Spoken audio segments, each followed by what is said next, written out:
જાણકારી રવિ કિશન આગળ હોવાની વિગતો છે। ગોરખપુર સીટ કે જ્યાંથી ભારતીય જનતા પાર્ટીના ઉમેદવાર છે રવિ કિશન। ગોરખપુર એ યોગી આદિત્યનાથનો ગઢ છે અને ત્યાંથી રવિ કિશનની ફરી પસંદગી થઈ છે, ત્યારે ભારતીય જનતા પાર્ટીના રવિ કિશન ગોરખપુરથી આગળ હોવાની વિગતો છે।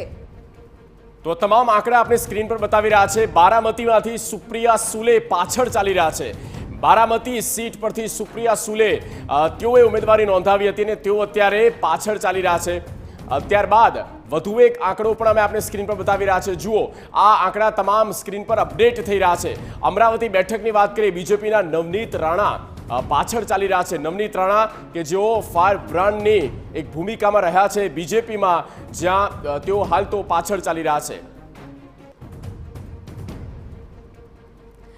તો અમરાવતી બેઠક કે જ્યાંથી અત્યારે જાણકારી મળી રહી છે નવનીત રાણા પાછળ ચાલી રહ્યા છે। નવનીત રાણા કે જેઓએ એક હિન્દુવાદી નેતાની છબી, તેઓની જે બોલવાનું જે સ્ટાઇલ છે ફાયર નેતા, જે પ્રકારે જગદીશે પણ કહ્યું, આ મહારાષ્ટ્રથી વિગતો સતત સામે આવી રહી છે। અમે આપને જાણકારી આપી તે અનુસાર શત્રુઘ્ન સિન્હાને લઈને વિગતો મળી રહી છે। તેઓ અત્યારે આગળ ચાલી રહ્યા છે આસનસોલ સીટ।